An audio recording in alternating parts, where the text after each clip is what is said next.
Lynne is one of the most influential authors in the world. She's written 7 books. Her intention experiment has been universally acclaimed for its potential to impact in a positive way so many different individuals and organizations on this planet that we are truly delighted that she is joining us. And she is so aligned with the essence of Ervin's work over the last, well, really his life, and particularly since speaking as a systems theorist about the upshift versus the downshift and the reality that all systems either disintegrate into chaos or rise above. And obviously, we want to rise above to a more beautiful system, if you will, and one that is in greater harmony. Lynne, delighted to have you. Thank you so much, Bill. Thank you so much, Ervin. It's great to be here with you. It's wonderful that you came, Lynne. And I look forward to having a brief exchange with you. I think the idea of intention and working through intention is so very relevant today. Thanks for pioneering that. Oh, absolutely. And I think what's so brilliant about all of the work you've done has been a call for many years that we need to do something differently, and looking at it as a whole. And the whole idea that we have to upshift is so close to my heart, because we see we really have reached an end of days, as you've said. And we are now getting to a point where everything is so corrupt in our systems, politically, economically, with having to do with climate. We are so polarized. There's so much going on. We do have our backs up against the wall, and that is a perfect time, as Barbara Marx Hubbard said, as somebody pointed out, for change. You know, somebody's pulling the trigger, so we need to do something very quickly. How do you see, let me be asking one question, then go on to you. How do you see in practice meeting that challenge that is awaiting us? Okay, a couple of ideas. Number one, we have to change our story. And you talked about it when you said our story is about our essential connectedness. Now, one of the problems we have is we're living according to an old scientific story, a story that has defined us as separate entities that are very well behaved, operating according to fixed laws in time and space. The Newtonian idea that essentially ripped us out of the heart of our world by creating this new framework that has given us technological mastery over our universe, but left us with the most appalling sense of separation. And that was also compounded by the work of Charles Darwin, at least the interpretation of the early work of Darwin. Later on, he refuted some of this, but he was interpreted to be basically saying there isn't enough to go around, so life must proceed through struggle. So that whole idea of us being separate and needing, and life being a race to the finish line, has created this idea of competitive individualism. And that really is at the heart of everything that is going wrong with us now. And we have reached an endpoint there where we have so much corruption, as I say, in our political system. We have so much corruption in our economic system. It's every man for himself. There is so much lack of concern, and it's built into our upbringing. From the time we were small children, we learn to be competitive. So that has to change. Now, one of the things that I'm very interested in is not trying to change the big picture, because I think there's a level of power and corruption that is very difficult to change to the degree that we need. But we can make amazing ground up change. And that's certainly the work that I've been doing, the power of intention in small groups. You know, Margaret Mead's wonderful, well-known quote, "Never doubt that a small group of thoughtful, committed individuals can change the world. Indeed, it's the only thing that ever has." And it's true through all of history. Big change starts with small groups. And so one of the things that I've been experimenting with is demonstrating to individuals in just small groups of 8 or in groups of 25,000 when we've done the intention experiments, that we have powers that exceed anything that we've been told, that we have the power to create, we have the power to change, we have the power to heal. So number 1 is about assembling in small groups. And number 2 is understanding that we do have enormous power. We have the power of a grassroots movement, like you want to initiate, Ervin. We also have the power of our wallets, and never underestimate that power. We can refuse to take something, refuse to buy something, refuse to use something that is harmful. So I would first start with intentional groups, which is power of 8 groups, as I call them, because they give people a sense. I mean, I've seen thousands of healings over the years, since about 2008, with people in small groups, being able to use group intention to heal things within their group and things without their group, not just their health, but also their lives, their finances, their career, their relationships, whatever. And I've seen that kind of extraordinary rebound effect that occurs when people do intention in a group. Not just the recipients, but the senders also heal. So it gives people a very tangible idea that that old scientific story is not true, does not reveal, and does not in any way approximate the magnificence that we are and that our world is, and that we can understand and work with. So I think number 1 is really changing our story. Number 2 is about starting from the ground up with this movement.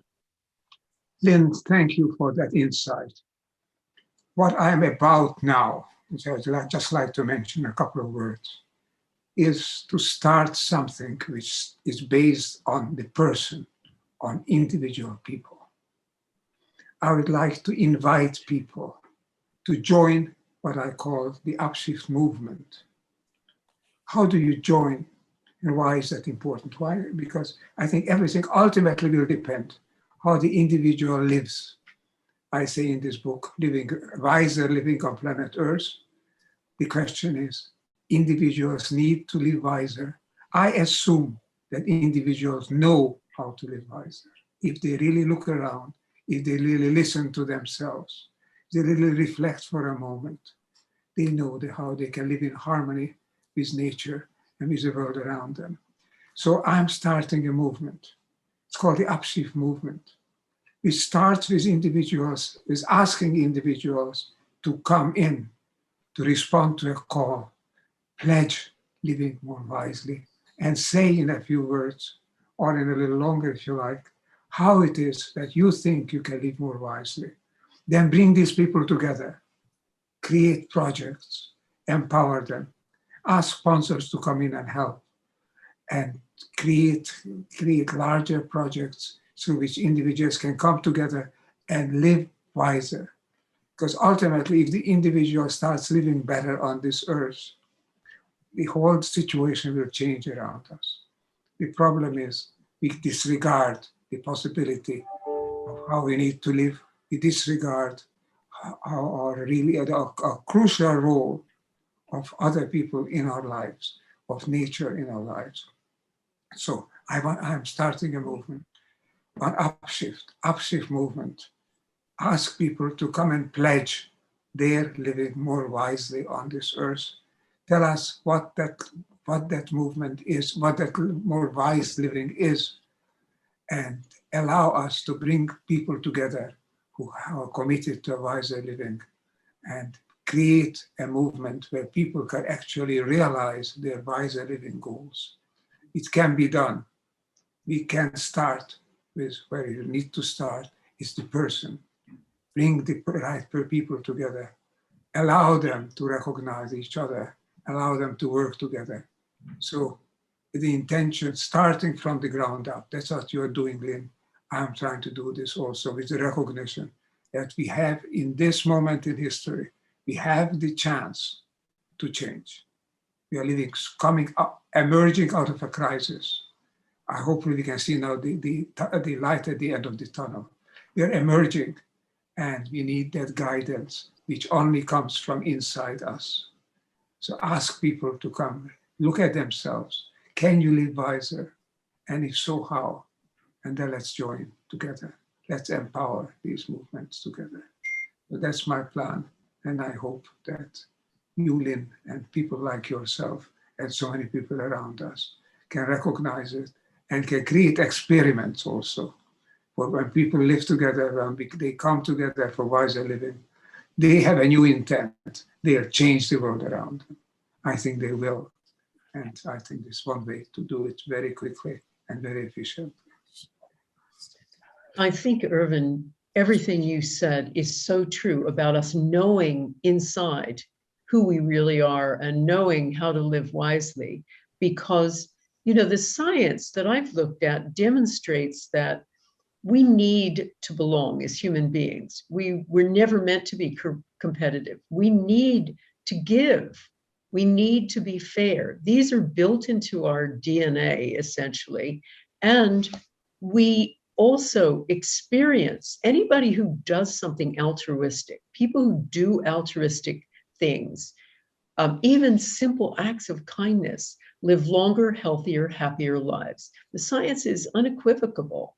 So we need to go back and inside ourselves, as you say, we really have that innate wisdom of how we're supposed to live and really go to the source rather than listening to the siren calls of making more money or winning at any cost. You know, we need to go beyond that. We definitely need to go beyond that. And I really applaud you for what you're starting. Well, Lynne, I think it is so important that we have these discussions. I think what we have forgotten is that this world is what the ancients call the holistic world. It's a world, it's a one world. I think even very recently, I mean, the previous generation, Erwin Schrödinger said that wholeness, that consciousness is no way in which it could be said in the plural. Consciousness is one because we are one. And that comes from a quantum physicist. You know, Whitehead said that. I think Einstein knew that. I think we have to recognize that the truth is that when the whole is one, when the whole is coherent, when it's together, then every part benefits. Whereas if you only aim at the part and disregard the whole, very often you can make the whole decay, you can make the whole disaggregate, and the whole then becomes something which is out of control. Think of it. Take care of the whole. Take care of life on earth, because you and I, we are part of that life. We'll only thrive when life around us thrives on earth. So return to this holism, return to the source, return to knowing who we are, and then come together and act. Then we can change our world. Absolutely. And, you know, what you said is so wise too, this whole idea of really focusing on what holism actually means. Because, you know, many people in this movement, many people in general say, oh yeah, we're all connected. Well, what does that actually mean? What are the implications of that? You know, it's no good sort of saying, yeah, we're all connected, and then going back to those old ways of being when you're at work, when you're working at business. That has to be a fundamental operating principle in every aspect of your life. We're all connected. If we're all connected, that doesn't mean we only connect with Democrats or we only connect with Republicans. It doesn't justify the great schism that we have now, the great polarizations we have. If we're all one, you have to reach over. The heart has to leap across the fence. So we have to start understanding ways of speaking to people who aren't like us, connecting with people who disagree with everything we stand for, because they're still part of the whole. And the same goes with bringing this to work, not just on Sunday. Bringing this to the way we bring up our children, not just a batch of words that we say. You know, this needs to be incorporated into every area of our lives. And perhaps, as you say, it's got to start with the individual. And then once you embody that yourself, then you can start that movement, that it becomes a ripple effect around you. The movement has to be a self-evolving, self-sustaining movement based on the individual who is naturally wiser but doesn't know how to live that wisdom.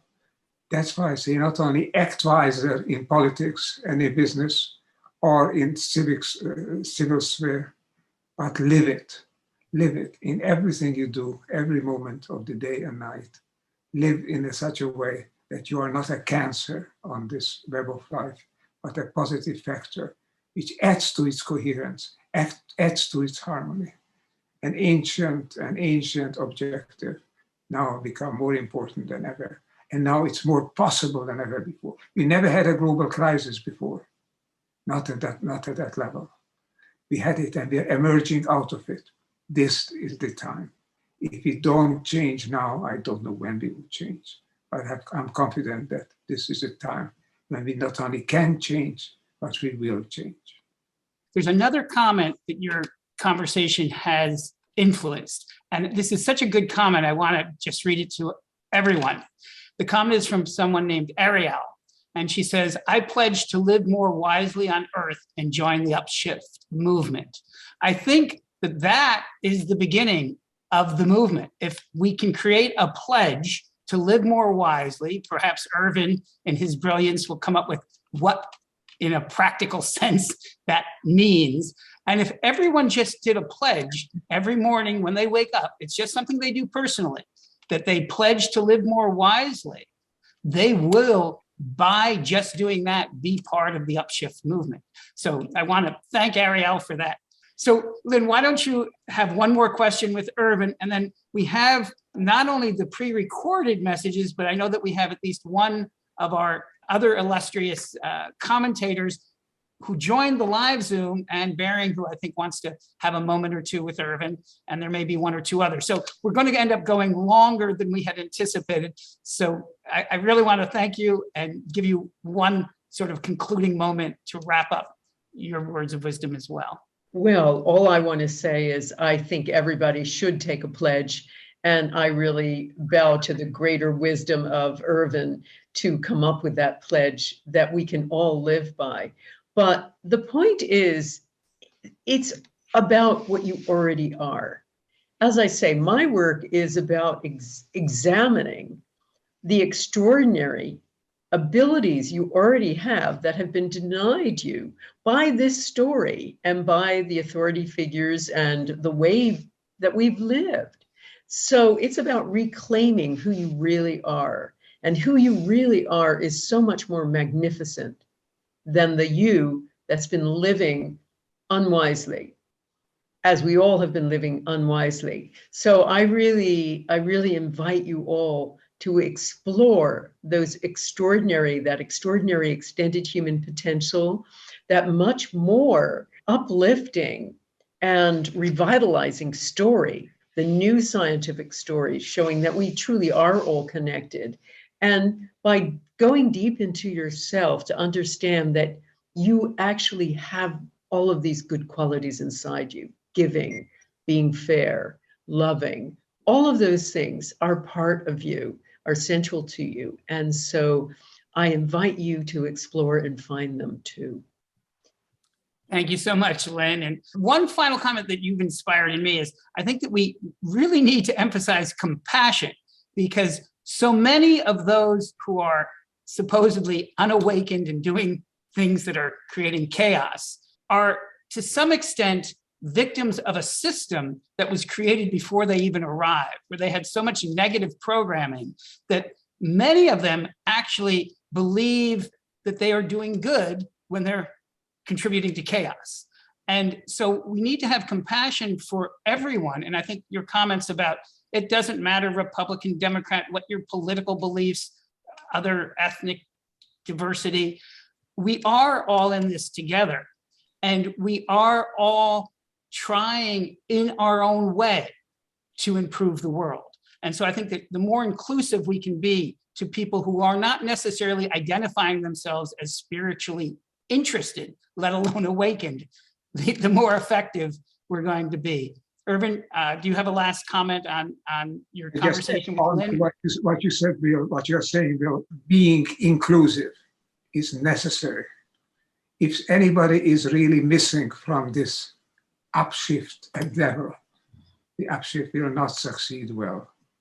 We all have to be together. A living organism is a coherent whole of all its elements. A successful movement is a whole of all its members, of all its adherents. Being inclusive is a necessity. Nature is inclusive. Nothing is left out of it. Humanity, when it's wise, it's inclusive. We have to be in it together as one. And this is the tropism, this is the deep element, the impulse that is deeply in us. And let me add just one word, a four-letter word that we have mentioned so far, which I think is so important, and that's L-O-V-E, love. When we are coherent, when we are joined with others, what we feel is love, unconditional love. The great spiritual masters knew this and they still know it. Scientists are recognizing it now. And I think it's the key to creating an upshift where we are capable of loving each other and loving the world in which we live.